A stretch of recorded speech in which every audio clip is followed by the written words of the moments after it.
Good morning and welcome to News 24's exclusive Frontline interview with one of the most talked about men and women in South Africa at the moment, Professor Salim Abdool Karim. I'm Sheldon Moraes. I'm assistant editor for Fast News at News 24, and I'll be asking Professor Salim Karim about what he's doing, who he is. South Africa's fight against the COVID-19 pandemic, its response to it, as well as taking the questions you've sent us, our News 24 readers and audience, and putting them to Professor Karim, helping you understand the virus better, what South Africa's doing, arming you with the information that you need to live better lives, to reassure yourselves about what to do with the pandemic.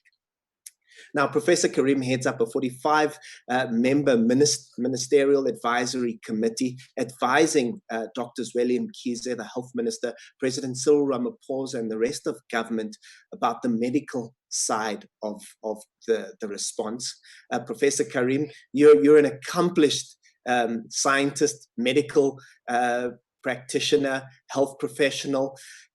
You've become one of the most talked about individuals in the country since Monday night. Do you know that you're even trending on Twitter for Monday evening and Tuesday morning? So after the interview, when I got back home from the command center, both my daughters came up to me and said, you're trending. I said, no, I still wear the same old clothes. Nothing trendy for me. And they explained to me what trending means. And they showed me something on their cell phones that showed that I had a lot of people following me or saying something about me. So that's what I understand. I'm old school. I don't do these things. I leave it to my children.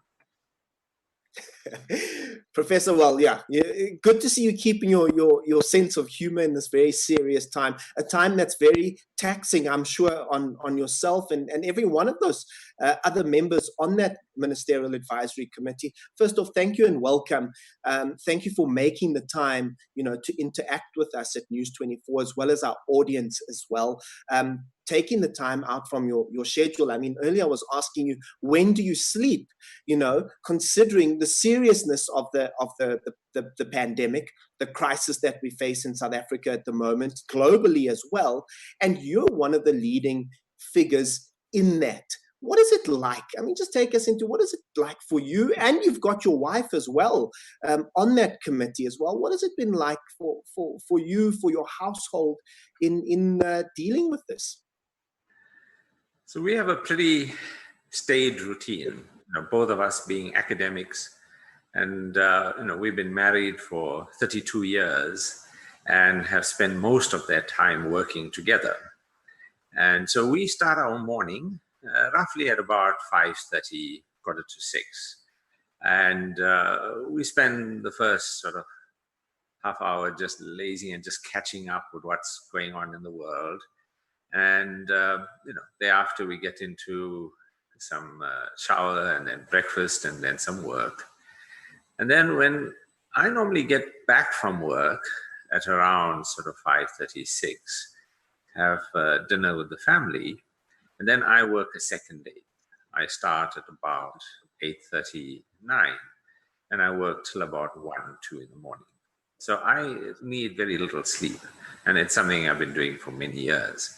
And that allows me to get twice as much work done because I'm doing, I didn't want to, I didn't ask to do any of this. I was asked to come and do it. So I said, of course, I'm available. I'll do whatever is required. And for me, this has been quite an amazing journey. When I look at the challenges that this virus presents, it's nothing short of amazing. And in many ways, I started studying epidemics of measles in northern KwaZulu-Natal, then worked on polio. I chaired the government's polio expert committee many years ago. Then I chaired its committee on immunization, and then focused most of my effort on hepatitis B and then HIV. So I spent my life studying viruses. So in a way, this was an obvious challenge to take up, the coronavirus. Now, Professor, on that 45-member advisory committee that you head up, we've got the likes of, people who are equally esteemed as and accomplished, the likes of Dr. Glenda Gray, Dr. Natalie Myatt, Professor Koleka Mlisana, Dr. Kerrigan McCarthy, and Dr. Brian Williams.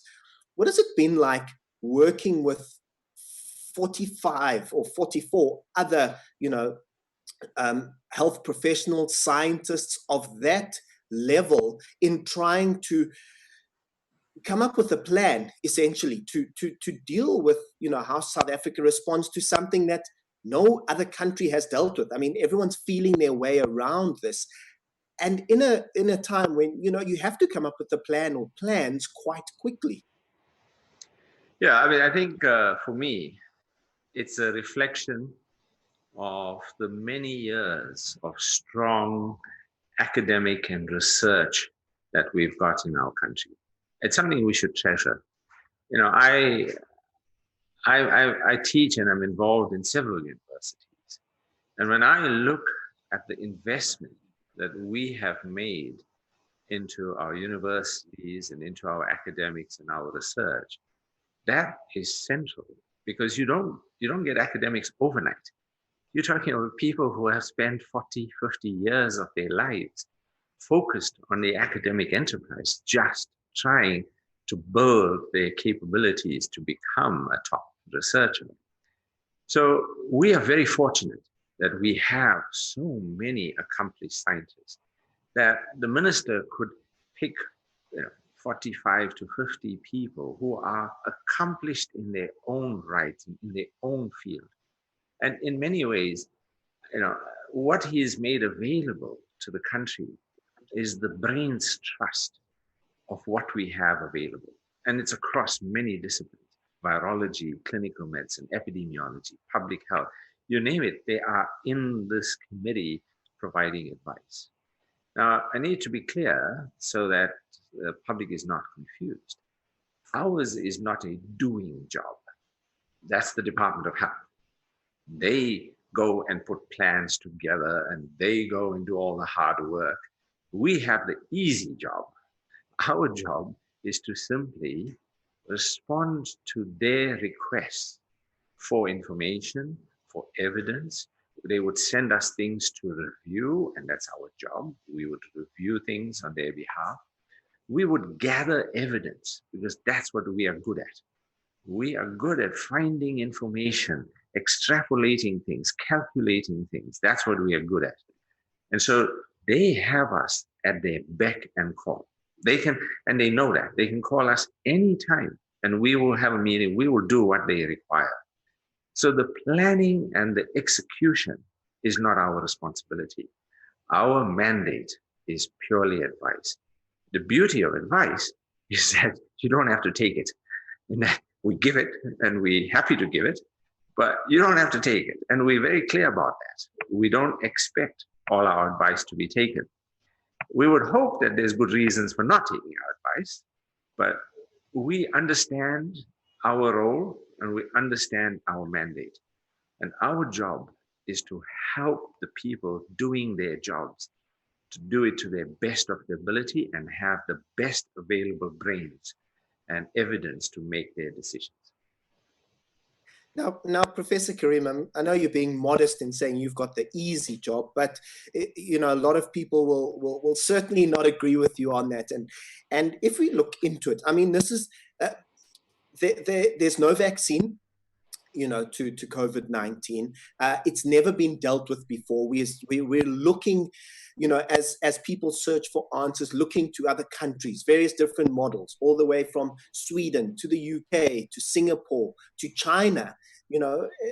People in your advisory committee does have a tough job. How have you been going? How difficult has it been to find a response to something and create the response in real time, as you are doing, to something that, no one has the real answer to? Everyone's looking, one day it's, do you use masks? Then, should we use masks? And there are various different approaches and a lot of noise around that. How difficult is the committee's job in trying to find the best possible solution or plan and ideas around this? You touched on a key problem that we have.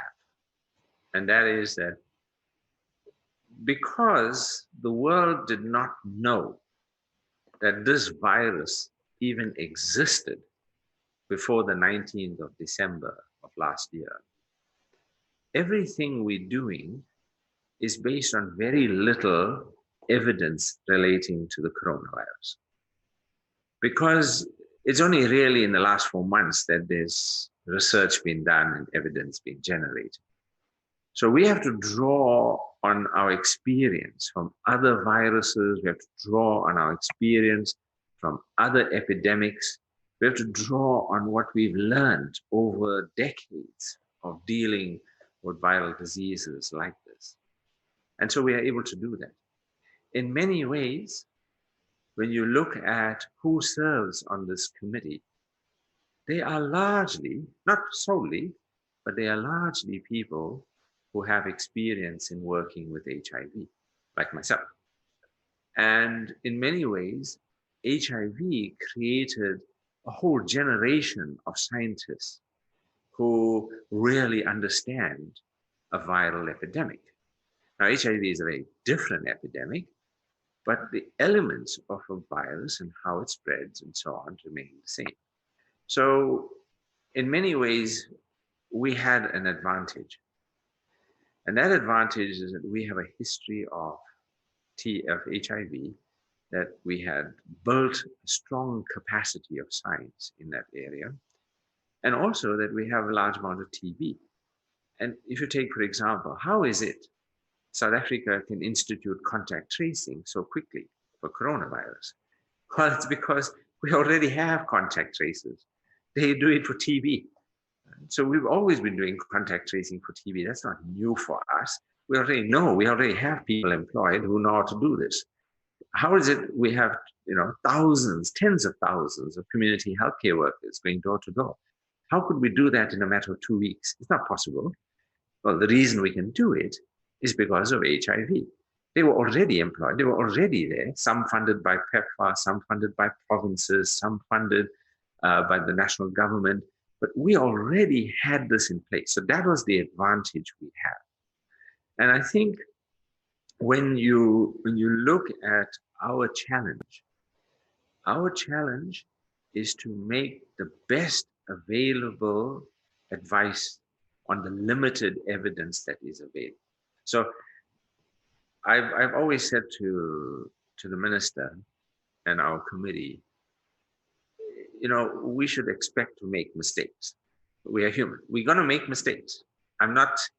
There's no question of that. And we will learn from those mistakes. And our strength is going to be how we are able to minimize those mistakes. How can we use the best information so that the mistakes we make are going to be mostly small ones and we don't mess up big time?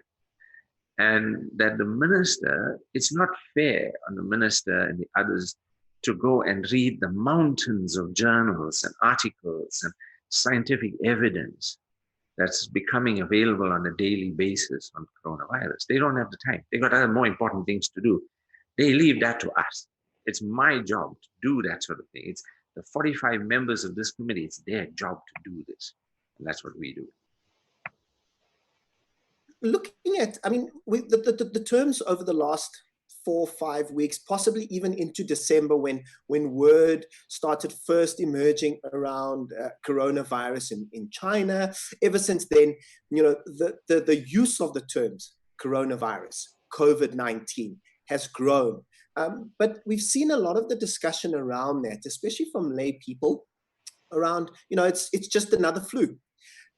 Professor, how serious is this? We're going into flu season. What is the difference between a coronavirus and the flu? For a lot of people who may still think it's just a bad flu. I'll live with the symptoms for 2 weeks. I'll self-quarantine, stay in bed, and then I'm fine. What is the difference, and why are professionals, experts, scientists like yourself taking this so seriously when some people maybe think it's just the flu? So there are many similarities, but really there are many more differences between the coronavirus and the influenza virus. Influenza virus is a natural human virus. The coronavirus, there are about 4 strains that circulate in our populations across the world. We've known coronaviruses because they caused 2 quite severe epidemics. The first was an epidemic of severe acute respiratory distress. So we knew that this particular virus can impact by infecting the lung, and we knew that from SARS. So that when we saw the epidemic of SARS, we could see what a coronavirus could do. And remember, in SARS, the mortality rate was quite high. So when you got SARS, and SARS also broke out in China, that China was able to contain SARS so that it didn't spread throughout the world. Then we had MERS, Middle East Respiratory Syndrome, which is also a coronavirus. They're all cousins of each other. And when you look at the way MERS emanated and spread, they were able to contain it. So we in South Africa didn't even know much about SARS and MERS. We read about it, but we didn't really experience it. Now, along comes another virus. It happens that this one is very close to SARS. You would call it a sister to SARS. In fact, it's so close to SARS, this new coronavirus is also called SARS. Right? It's called SARS coronavirus 2, in that the original SARS is called SARS coronavirus 1. Now, what is different about these 2 infections? Well, in influenza, because influenza has a slight change in its genetic material every year, there's a new strain of influenza that comes around. And often that new strain is closely related to a strain sometime in the past. So if you are, a 60-year-old who has encountered influenza over the last 50, 60 odd years, then you've got natural immunity against certain strains of influenza. And it may be that an influenza you encountered 10 years ago is similar to the one you have now. So you are able to impact on it. But also we have a vaccine against influenza. So you can vaccinate yourself and be protected from influenza. If you do get influenza, it's quite a severe condition. So influenza is much more severe in terms of its symptoms and the way it clinically presents itself than the coronavirus. So what makes us so concerned about the coronavirus? Why is it we're just not treating it like we treat influenza? Well, the reason for that is that this particular virus, the coronavirus, can spread very fast. And it does that because I talked about it in my presentation, a bit mathematical in my presentation when I talked about the reproductive rate of infection, what is called R0. Let me explain that without using jargon. Essentially, how many people get infected from one infected person? So with influenza, it's roughly about 1. So influenza grows in a population at a steady, low rate, and it then works its way through the population and infects quite a large number of people, but in a very steady way over our winter months. The coronavirus doesn't do that. And the reason it doesn't do that is because each infected person can infect 2 or 3 other people. So that means that if you have, let's for argument's sake, let's say you have 10,000 people with this virus, within a matter of days, you now have 30,000 people with this virus. And within a matter of days, that 30,000 leads to 90,000. And then within a matter of days, that 90,000 leads to 270,000. So you can see that before you know it, in a matter of 2-3 weeks, you've gone from 10,000 to 270,000. And so when you end up with that kind of situation, you have very large numbers of people all infected at the same time. And that's what I talked about, the exponential curve. Right? That exponential curve is a parabola, and it sort of goes up in a very sharp way. Now, what does that mean to anyone? Well, what it means is that for every 100 people that will get this infection, we know this from a superb study done by my colleague, Dr. Wu Zhenyu at the China CDC, where he analyzed 45,000 patients with coronavirus infection in China. He showed us quite clearly that of every 100 that get infected, 81 will have a very mild condition, just a very mild condition. They will just get a bit of symptoms. Some of them may not get any symptoms, a small proportion, but most of them will get some symptoms, a bit of fever, a bit of sore throat, cough, and they will be fine. They won't take much notice of it. They'll just treat themselves and be fine. It's the other 19 we got to worry about, because the other 19, they require medical care. And they require substantial medical care. But of that 19, there are 5 that will require very substantial medical care. So substantial that they're going to go into respiratory distress. And they're going to need to be put on a ventilator. They will get to a stage where they just cannot get enough oxygen. We're going to have to put them onto machines that will help them breathe. And so the problem is that we have very few of those ventilators. If you go into any hospital, we only have a limited number of ventilators because that goes with an ICU bed, an intensive care unit bed. So we have very limited intensive care unit beds and ventilators. So when you have thousands of people coming to your hospital needing that kind of medical care, it swamps the whole healthcare system. And so you will see the scenarios that occurred in Italy and in New York. I mean, people are just everywhere. You walk into it's everywhere. They're in the corridors, they're in the offices, they're everywhere. And they need ventilators, and we don't have enough ventilators. Patients are dying at the front door because they can't get in. There's no place to get in, and there's just no capability to provide enough care. That's the scenario we're trying to avoid. That's the problem we're trying to prevent. Because if we can flatten the curve, spread it out, so that people will still get infected. Remember, I said in my presentation, we can't escape this. But if we can spread it out, and then we can use, we have the time to expand our ICU capacity, bring in more ventilators, and then when patients get sick, we can save them. We can save most of the patients. And when they get sick, we can treat them in our hospitals in a way that's manageable. And so we're trying to move from an unmanageable situation where thousands are going to die to a situation where it's manageable, where only a few people will die because they don't have access to a ventilator.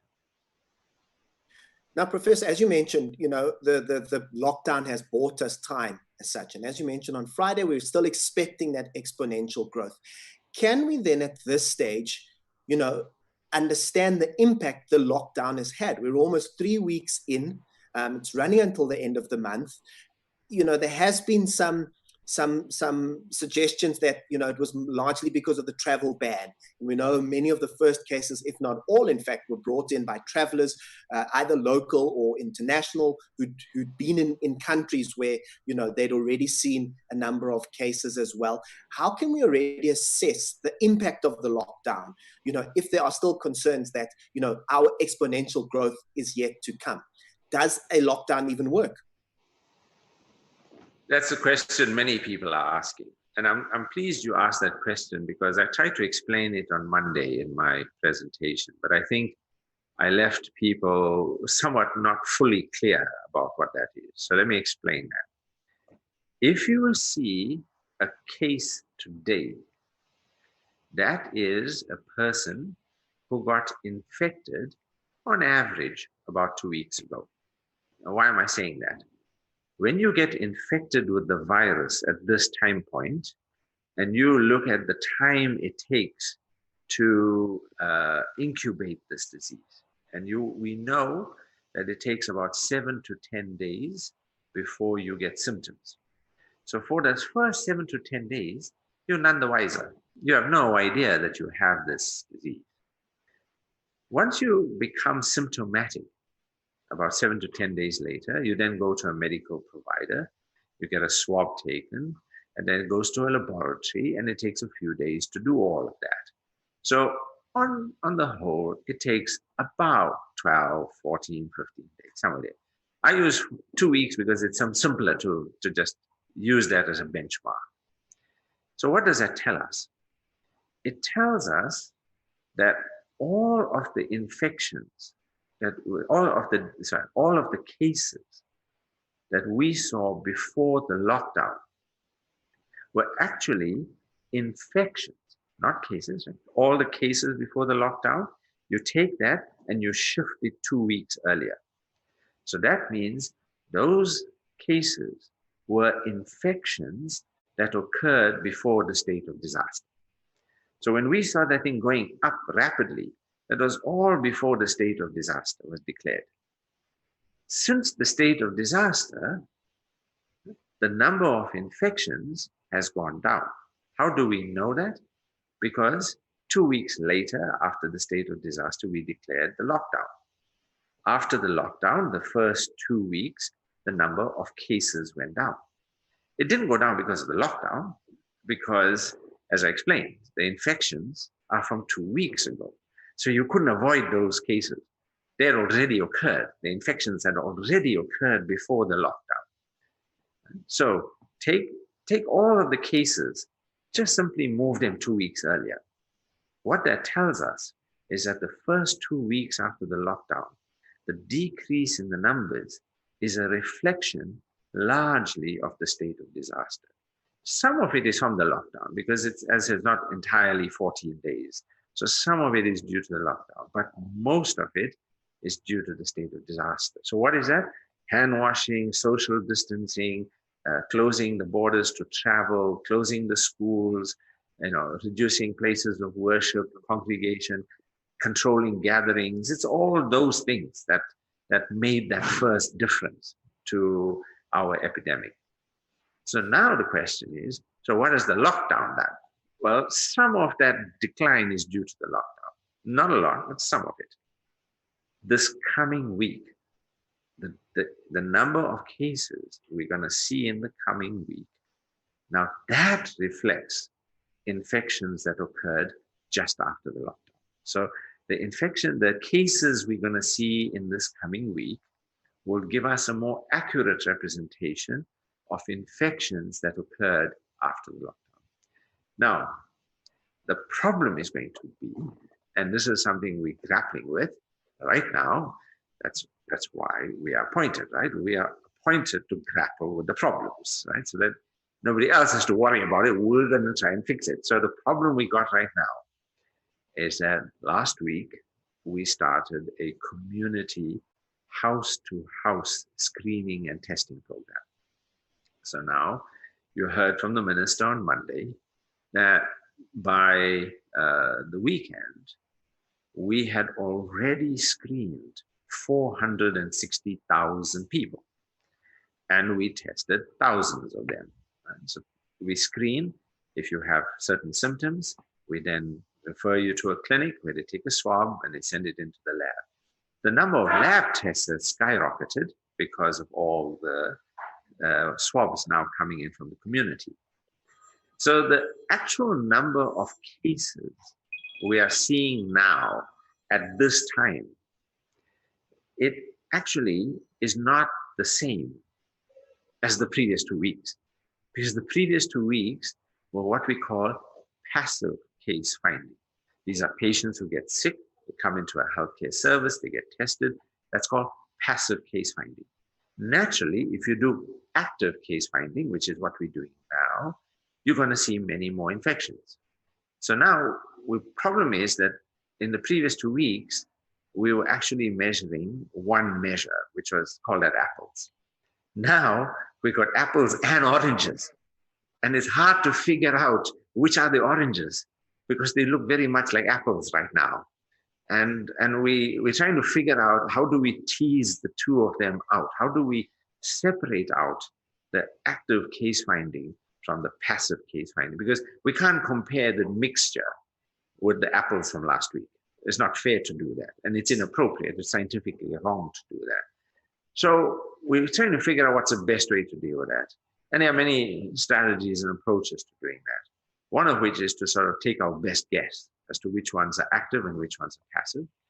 Another would be to try and use geographical location. The third is to collect that information from patients, but that's a bit more challenging to get accurate information as to who screened the patient and referred the patient. So it gets a bit challenging. So anyway, all of the methods to separate the two are not perfect. They have their problems. So maybe the solution is, instead of trying to figure out what is apples and oranges, we just deal with the combination.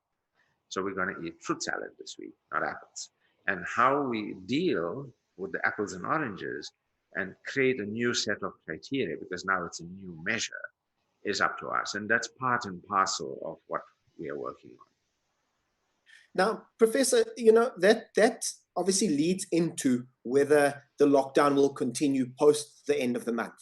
On Monday, you mentioned 3 markers, the last one being a marker of 90, an average of 90 new cases per day. We saw yesterday confirmed 143 cases, which shifted the average, at least from the 7th to the 14th, just over that 90 case mark. Firstly, why the 90 cases in a technical, briefly in a technical understanding of why 90 cases? And then surely with the testing that you mentioned, the active testing, through the home screenings, the ramping up of testings, surely the cases are then going to increase, which, if one extrapolates from that, how do we then ever get out of lockdown, at least, in the next 3 months? Yes. Well, when I had proposed these criteria, they're based on very simple mathematical. So the first is that if you take the analysis on a weekly average, so in other words, if you look at it day by day, the picture is too confusing. And the reason it's confusing is that there's a lot of jumping around, which is what you expect, because labs take time to confirm results and so on. So the day-to-day numbers have a lot of variability. That's just background noise. So if you switch to the average numbers of cases in a week, you have a more stable measure. Now, in a week, there are a whole range of numbers. The average is 67 in the week that just passed. But 67 is just a point estimate. It's just one number from a range of numbers. So where's the truth? What can we tell as the true number of average cases occurring in that week? So we have a statistical tool to tell us that. It's called a 95% confidence interval. On my slide, I use the letters CI. And what that basically means, using this statistical technique, which is influenced by the number of how many numbers you have, you calculate a confidence interval. And what that basically means, I am 95% confident that the actual number of cases that are occurring each day in that week is somewhere between 45 and 89. That's what it tells me. So I want to be 95% confident. I mean, I could be still wrong by 5%, but I'm 95% confident that number is in there. So now, if the new daily average is over 90, it means that it's over what I thought it should be if it's in that confidence interval. So which means that the number of cases is going up. I'm reasonably confident that it's going up. If it's within that boundary, then I suggested we use the community health worker prevalence rate. Well, it's a number of positives versus over the number screen. So not quite a prevalence rate, but it's close enough. And that we use that as a tiebreaker. And if it's below 44, below 45, then that's fine. That means it's going down. Now, we have two problems. One is that we no longer have only passive cases. So our original measure from the previous week doesn't apply anymore. So actually, the 90 and the 45 don't strictly apply anymore because we are now dealing with a different set of cases.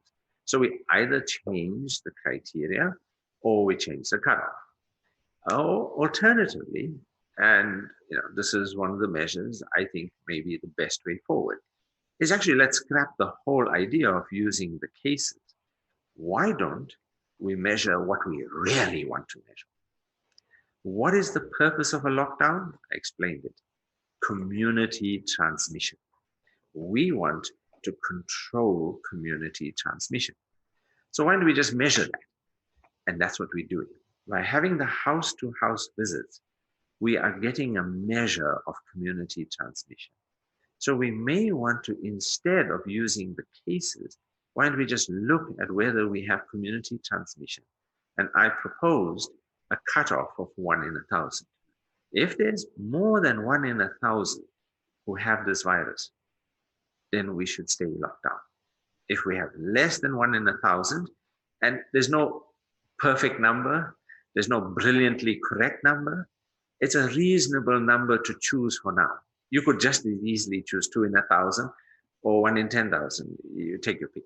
But 1 in 1,000 makes sense from the point of view that it gives us some idea that in 55 million people, what number of infections we have. So that's what I based it on. And so if you look at that, it gives us a more clearer measure, and it's much more refined than my 89 to 45. So it's a bit of, I'm being a bit technical here, but I think for your listeners, you want to get a sense of the underlying approach that we're taking and whether it is sufficiently scientifically valid. As I said, there's no perfect measure, but here's one way, and it's a reasonable way to go forward. That's my approach. Looking at that measure then, the 1 in 1,000, you mentioned on Monday that the 18th was going to be an important time marker in terms of us understanding the ramp up and then what it means for the lockdown. What are your numbers and your modeling showing you around the 1 in 1,000 factor at the moment? I don't know what the numbers are, because I don't have access to the information at this time. That's managed in the Department of Health. When they've got the data and it comes through to the Ops Center at the CSIR, we'll get that information. So I don't have it readily available right now. I'm going on the basis of the 18th because I would like to know that we have screened at least 1 million people. If I know we've screened 1 million people out of 55 million, then I know we've got a big enough sample size that we've screened enough people so that we can be reasonably confident about the estimates that we have. If we haven't done 1 million people, if we've done 800,000, that's not bad. And, if we've done 2 million, well, even better, the more the merrier. But I would say a threshold that I used of 1 million people means that whatever number we're working with in terms of numbers screened, that we have a decent enough number of people we've visited. And then I look at what's the testing rate. And the testing rate is of all the people who are screened, how many people have a test? Because you expect that number to be quite small. We've set the threshold that you've got to have 2 symptoms in order to get tested. Now, it's not clear what proportion of people will actually have 2 symptoms. So what we did is we did a pilot. And this pilot was done actually before the lockdown. We started getting 1 step ahead of this even before the lockdown because we knew we were going to have to measure this. And so we went into the community and we measured this. And so we know that we should expect roughly around 1 in a few hundred will have a test for being screened. Well, somewhere between 400 and about 600. Sometimes it's some communities less or more, depending on where you are in terms of the 4 symptoms. Remember, the 4 symptoms are fever, cough, sore throat, and shortness of breath. So when you have 2 of those 4, we then take a swab, we do a test, and we would like to see that roughly, let's say for argument's sake, 1 in 1,000 screened are then tested. And of those who are tested, we'd like to know that less than 1 in 1,000 of those tested, less than in the fraction that's tested, we will then use the number that are positive to calculate the overall positivity rate. Professor, just moving on to what, you know, the lockdown, what it means, you know, what modeling is being used. You know, we had the Imperial College model that's been totally discredited. It was used by governments as well. You know, what models are being used, you know, to understand and get to this exponential growth which you spoke about. And then onto that as well, you know, what's being done to prepare for that exponential growth, which was quite sobering to hear about. So the Ministerial Advisory Committee includes several modelers, mathematical modelers, but the Ministerial Advisory Committee does not get involved in the modeling so far. The mathematical modeling of our epidemic is done by a different committee. And that different committee works within the Department of Health, where all of the modelers in South Africa are now part of a group where they do the modeling. In my presentation, I didn't present any modeling. I don't do modeling, mathematical modeling. So nothing of what I talked about. I just used the example of the Indian modelers, the people who model the Indian epidemic, just to make the point that it's going to come back based on what they showed in the India modeling. Whether that's true in South Africa, I think, you know, is not a modeling question. It's a question of understanding the epidemiology of this virus and its biology. That's coming back. That it's going to have an exponential curve. I don't need a model to tell me that. It's obvious. Every other country has had an exponential growth curve. So those to me are pretty obvious. The modelers, on the other hand, can take the data and they can do an important exercise in calibrating the data and looking at what would happen if we did X, what would happen if we did Y. So even if the absolute numbers that are predicted may not be correct, the difference may be very valuable. So if we introduced, for example, social distancing or hand sanitizing, what effect that would have. But also modelers can tell us a lot about, they are better at predicting what's going to happen because they've got some margin of error that they can share with us.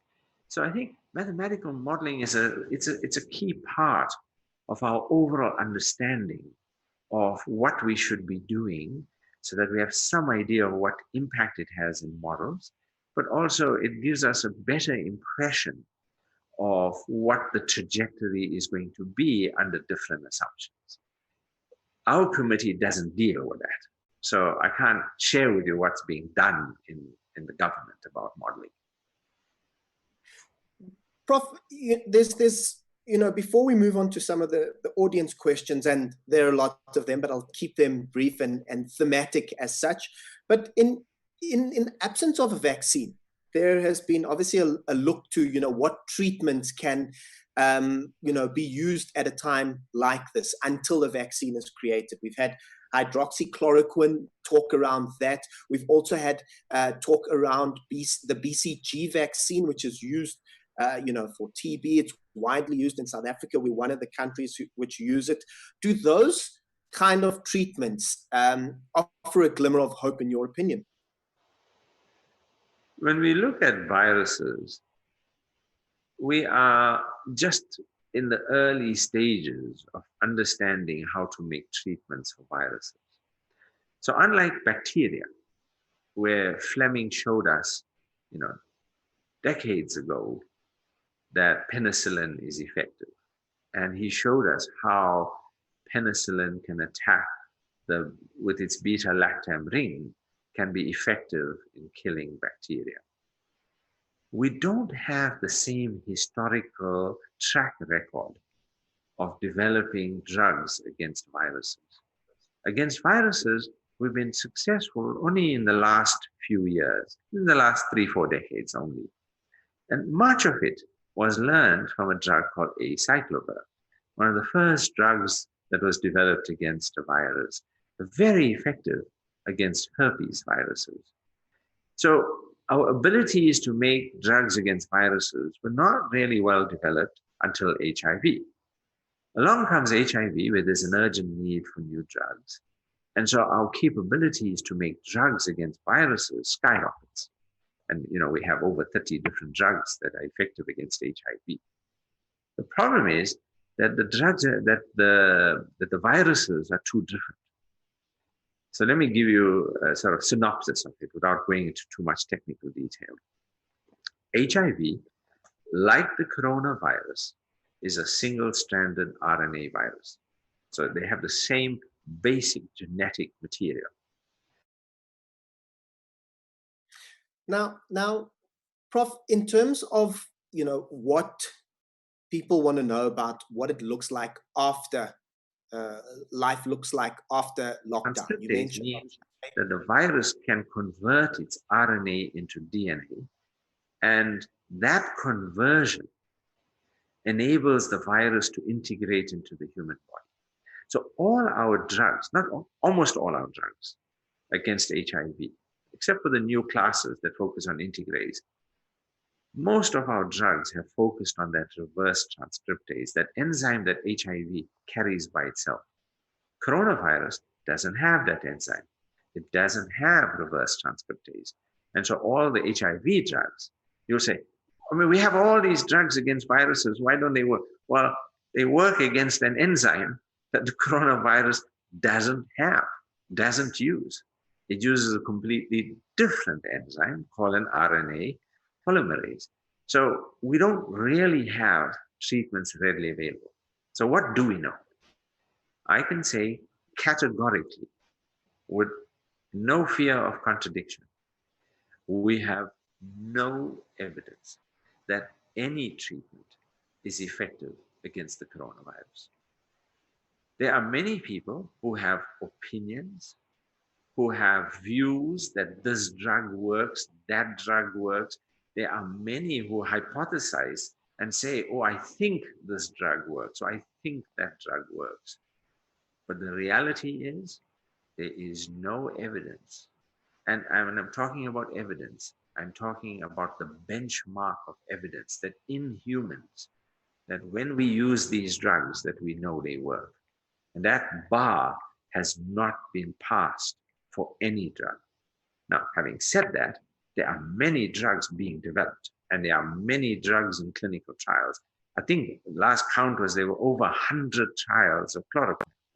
So there's no question that there's a lot of research that's underway to find a drug treatment. But that's a very different thing from actually saying we have a drug treatment, because we don't. So how do we manage patients with coronavirus? We treat them on the basis of their symptoms. So if you have fever, we give you an antipyretic. If you have a cough, we treat your cough. So we treat you in order to ameliorate your symptoms, and we treat you in a supportive way. We support you in a way that you can develop your own antibodies and fight this virus with your own immune system. It's as simple as that. And that immunity that's required against this virus, all of us have it. You don't need to take vitamins or anything to have good immunity against this virus. You have it. When you get the virus, your body will produce these antibodies. It does so automatically. Now, on that note, if you've had the virus, as you mentioned, we build up the antibodies. A lot of people, we've seen a number of recoveries already. a lot of people asking, can you be reinfected? What have we learned about the reinfection rate? What is the time limit that people are looking at? So for the first people who have been infected with it, they may be considering, look, we've recovered. When and if, what's our chances of being reinfected? Very important question. And in fact, it's a centrally important question. Right? So because we've only got a limited experience of the virus, we only know for 4 months, you can imagine we know very little about protective immunity. But what we do know is the following, that almost everybody develops an immune response to this virus. Our Chinese colleagues, when we talk to them on a video call, we asked them some of these questions, and they gave us amazing clarity. I mean, it's been just fantastic to interact with our colleagues in China to learn from their experience, so that we're not fumbling in the dark. We've got the benefit of what they've already gone through. And so what we do know is that a very high proportion, if not everyone, develops an antibody response. That antibody response, we do not know yet if that protects you from getting reinfected. The evidence so far suggests that that is so. The evidence so far is flimsy, and I would not bank on it, but it suggests it's early, and it suggests that it may be protective, at least for a short time, because we don't know what's going to happen 6 months later when the antibody levels go down. So it may be that you're only protected for a short while. Given that we don't fully know whether the antibody response is protective or not, the one thing we have a better understanding of is that patients who get COVID, who get the clinical disease of the coronavirus infection, once they've had it, they don't get it again. So you don't get COVID twice. In the limited time we've had of 4 months, we have not seen reports, and our Chinese colleagues tell us anecdotally, they don't see a repeat case of COVID in a patient who had COVID. So it looks like whether or not the antibody response protects or not, you have some protection against getting the disease twice. And that's important, because then it means that once COVID has been through a community, they will have some level of protection against getting repeat COVID. So it's a bit of a subtle difference between reinfection or not versus getting disease twice or not. Okay. Professor, it was quite sobering, as I mentioned, hearing about the exponential growth up until Monday evening. There was a lot of confidence around the number of cases coming through, questions about why South Africa was unique. You confirmed that South Africa is a unique case. We're seeing different type of graphs. Onto the next part of that. So we know that the exponential growth is expected at the, quite strongly. What's being advised by the committee and what's being planned to deal with that exponential growth, either to firstly avoid it, and try and stave it off as much as possible. But if it were to happen, what is then being advised and planned to deal with it, should it actually come to fruition? Oh, I can't even start to tell you the number of things the committee is asked to do. A plane takes off from Johannesburg, SAA, to take the Germans back to their home country under the lockdown. So what do we do with the crew when they get back? What procedures do we need to follow to avoid the crew bringing virus back into our country? That's the kinds of questions we get asked.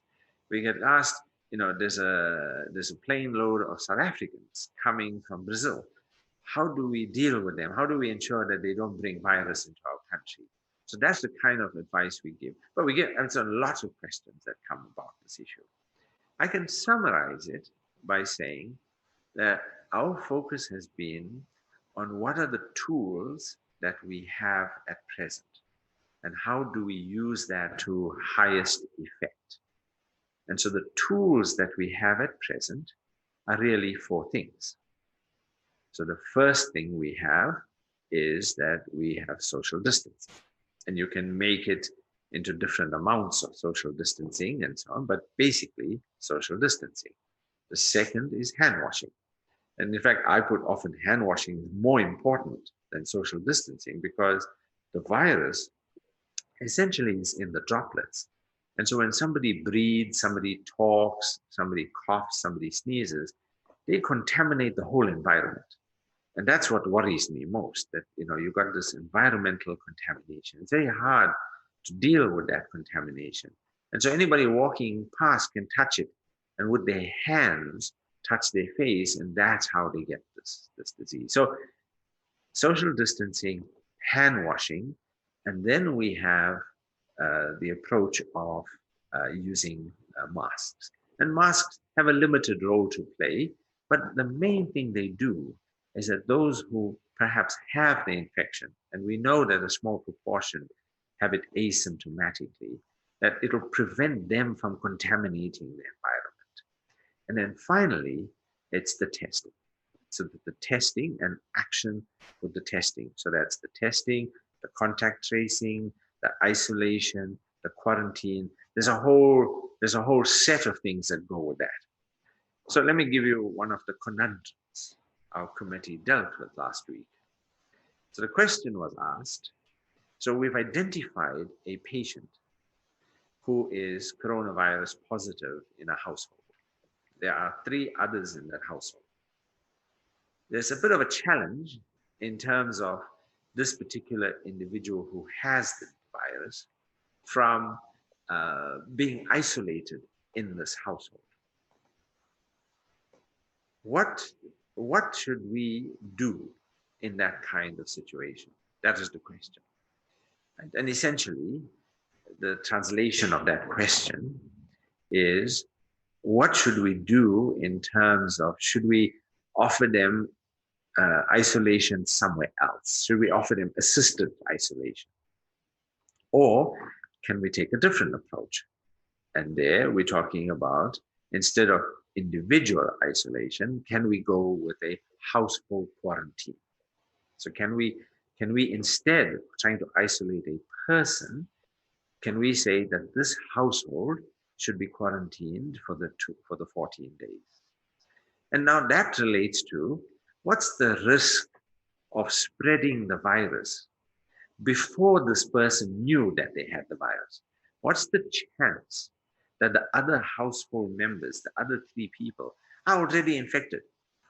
And we just don't know it because the virus, the swab, only becomes positive after the first 3 or 4 days. So those are the kinds of conundrums we will deal with. And based on that, and you can imagine, there are all kinds of views on a subject like this about, will we be stigmatizing households? Will we end up with a situation that people don't want to test? Is this the right thing to do? Should we just allow the other 3 people to mingle with the positive person on the understanding that they were already at higher risk anyway, even before this person knew that this person was positive? So there are many factors we take into account. We have harsh debates. I mean, they will go at each other. They will, make robust arguments and so on. But we're all the best of friends. We all know each other. We've worked with each other. We will sit after that and say, okay, we're making the decision, and the advice we're going to provide is on a pragmatic basis. Here's our advice. And we'll provide that advice to the Department of Health. And then the next thing you will see is that it comes out in a guideline. So the Department of Health will put out a guideline. What should you do if you come across a person who's positive in a household where the person cannot self-isolate in a household? That becomes a guideline. That guideline started because somebody asked us the question. We debated it, gave a set of advice. I will often either feed that advice verbally, or often I will write a memo from the committee And I will say that this is what our deliberations are. This is the evidence. This is what we are recommending. The Department of Health is under no obligation to follow what we're saying because they take many things into account. We might suggest something that's not practical for them to do. And it would be silly to take advice that's not doable. Now, a lot of different types of approaches are being used worldwide. There's the herd immunity approach. People may say, well, in a South African context, where you can't just self-isolate, people are 4 or 5 more people in one room. What would you say to someone who says maybe we should have taken the herd immunity approach, because most South Africans who are poor don't have the luxury of self-isolating in a room or being able to leave and stay with family members while one person occupies a home. A lot of our areas are densely populated, which is where a lot of the concern is. Why didn't we take a herd immunity approach? Very good question. And let me be a little bit more comprehensive. There are 4 basic approaches to take to this infection. So the first approach is what I call the ostrich approach. Bury your head in the sand, downplay the problem, hope it goes away. That's pretty much the Donald Trump approach. And you can see the mess that that's led to. The second approach is, why don't we just let the virus spread? And soon enough people would have become infected. They would have developed immunity, and that immunity would protect everyone who didn't get infected. And that's called herd immunity. We understand and know a lot about herd immunity from other diseases. Let me give you the example of measles.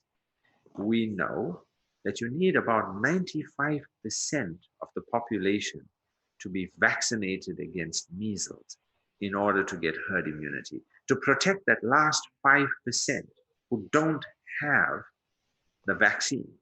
95% of everyone else has to have the vaccine. So we know that for some diseases, we don't know what the herd immunity level is for the coronavirus. So if you're planning on going that route of herd immunity, you don't know what you're heading for. You have no idea how many people are going to have to be infected before you protect the entire nation. So who tried that, right? So I told you the US, well, not the US, but the president of the US tried the ostrich approach. The UK, in their initial approach, tried herd immunity. Their initial strategy was, well, we just let people get infected. Well, that didn't go very far and very well, because you look at the mess that's going on in the UK, you have some idea of how bad that strategy was.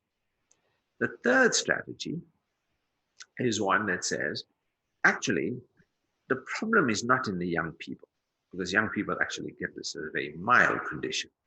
The problem is in the elderly. So why don't we do this? Why don't we take the elderly and we put them into a lockdown situation? And then we let all the young people below the age of 60, you all can do whatever you want. And you get infected, you build up the immunity in the community so that enough people get the infection, it's largely harmless, and then we have enough people with antibodies that will reach the herd immunity level, and then we can release the old people from the lockdown. So Sweden tried that strategy. They put the elderly in a lockdown, allowed everyone else to continue their normal activities, well, with some variation. Well, Sweden has the highest death rate from coronavirus in Scandinavia. So it didn't go too well. That strategy doesn't work very well, because who cares for the elderly? Right? Those are the individuals that are exposing the elderly, and they have high rates of infection. So strategies 1, 2, and 3. Ostrich, herd immunity, partial herd immunity don't work from the experiences of those 3 countries. So what is the 4th approach that we've gone with? That's the lockdown. That's the intensive curtailment of human interaction. Which country started that? Who did that first? China. In Wuhan, they instituted the lockdown. So all of us are simply copying China. That's all. We're just copying what China did. We can't claim it's any particular original idea. It's an idea that they tried. It worked. How do we know it worked? Is because after the 50 or 60 days of lockdown, they now have no local transmission of the virus. It remains to be seen whether they have herd immunity. In other words, it remains to be seen whether enough people got infected in Wuhan in the first epidemic to see whether everyone is now protected if the virus comes back. And the virus is going to come back, right? The travelers to Wuhan are going to bring the virus to Wuhan. That's going to happen because they don't know they have the virus. How is Wuhan going to be protected? That's the question. It's an answer that we don't have because Wuhan just released its lockdown a few days ago. We watch Wuhan, with hawk's eyes because we copied them. Okay, we didn't copy them exactly. Right? We're not doing 60 days of lockdown, but we copied them at least partially. And when we wrote the motivation for the 21 days, we had good scientific rationale for that. And that rationale stands to this day. It's still on sound grounds.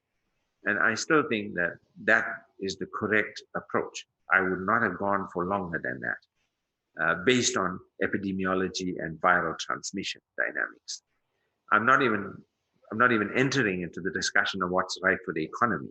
I'm not an economist. You have to ask somebody else that question. If you're asking me in terms of the virus and viral dynamics, the decision on 21 days is correct. So we will have some idea from Wuhan as to what herd immunity levels are going to be. How many people need to get infected in order to protect everyone in the population? Now, Professor, talking from the total soul approach from epidemiology, you speak about the 21-day period that was advised.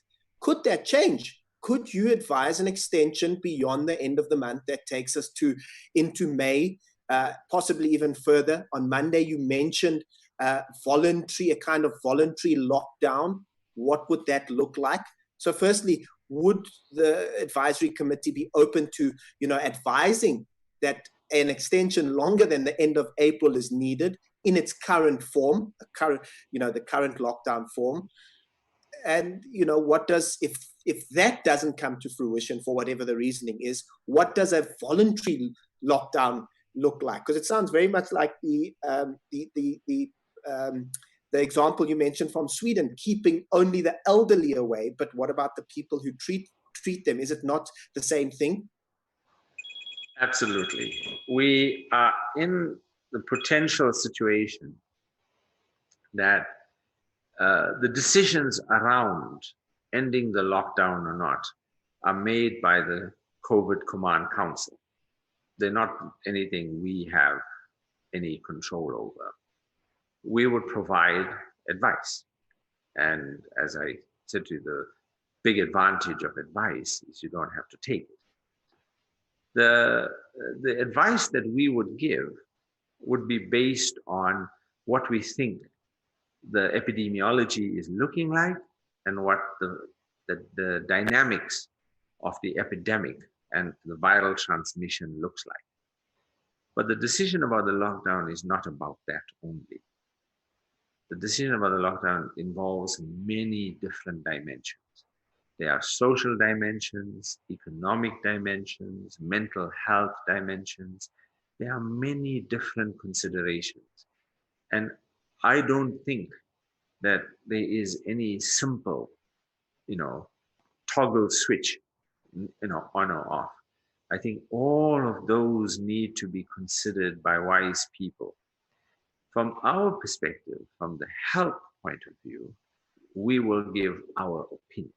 And our opinion, we hope, will be factored into the overall process of how the decisions are eventually made.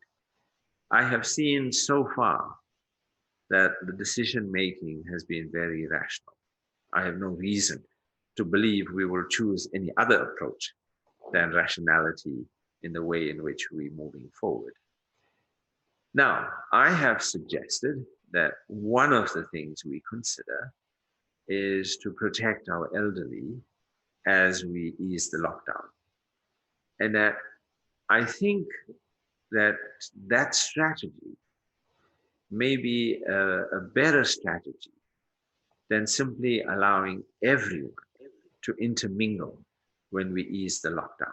Because I'm worried that we will then expose the high-risk people to the low-risk people.